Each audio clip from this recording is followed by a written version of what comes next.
Why silver? Well, if you Google dollar since 1792, you'll get that $1 in 1792 is equal to $32.88 in 2024. That doesn't sound too crazy when you consider it took 232 years.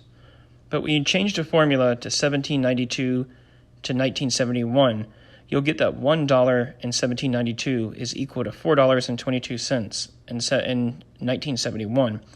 That's a 422% inflation increase in 179 years. Amazing.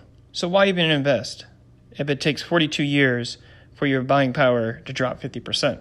Then if you change your formula from 1971 to 2024, you'll get that $1 in 1971 is equal to $7.79 in 2024. Think of a 25-cent candy bar becoming $1.75, which it has, or gas going from 36 cents to $2.52, which it has. That's 779% inflation increase in 53 years, on top of the previous 422%, compounding to 3,288%. So inflation has clearly skyrocketed parabolically. I remember going to Quick Trip and buying a bazooka gum for a nickel, 5 cents, in the 90s. And now if you go to Quick Trip, the cheapest item is 35 cents. 700% increase. The Coinage Act of 1792 pegged the U.S. dollar to 371.25 grams of silver, or 0.7734 ounce troy. That's why silver dollar weighs 0.7734 ounce troy. How much is 371.25 grams of silver today? Well, as of November 24th, roughly $24.30. So that's a 2,430% increase. While inflation increased 3,288%, you still hold about 70 cents to the dollar if you were to hold silver for that time. So while the dollar now has a buying power of 3 cents, if it was pegged to silver still, it would have 70 cents of buying power. Imagine a newly built house costing $10,000, or a brand new car costing $2,000. Well, it did in 1971 when your grandparents bought them, before the end of the gold standard and the removal of silver coinage. So why silver?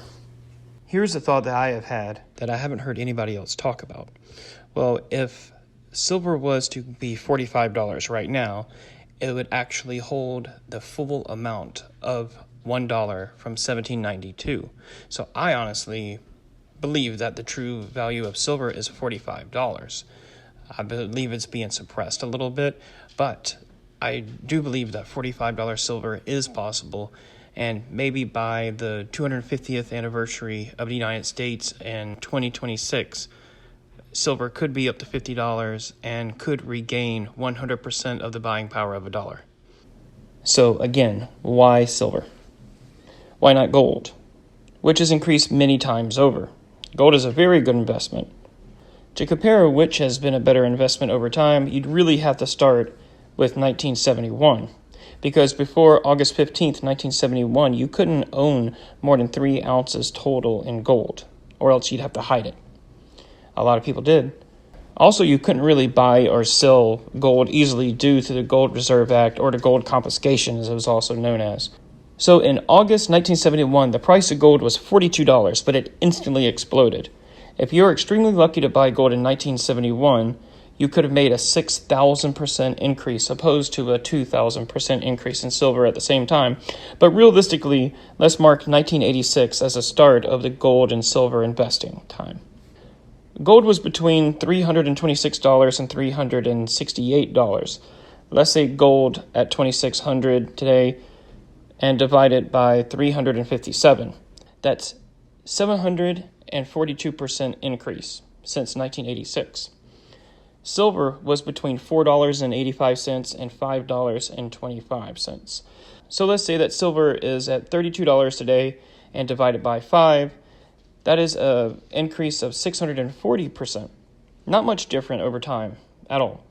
Lastly, the pros and cons of gold. 1, gold has a higher premium or a cost to buy. 2, it's harder to find. 3, it takes a lot of money to invest and hold on to. 4, easier to sell, I'll give it that. but it's mainly the beauty and the scarcity of gold that makes it valuable. Silver. 1. It has a lower premium, more readily available, cheaper to buy and hold on to, and has a higher demand for worldwide production due to it having the highest electrical conductivity of any metal. It's used for medicinal uses, photovoltaic purposes for solar panels, battery technology, semiconductors, water purification, wood preservation, nuclear reactors, Tomahawk missiles, a bunch of other military uses, stock market ETFs along with gold, international bank reserves with gold, wealth preservation around the world, and so much more. So I'll ask one more time, why silver?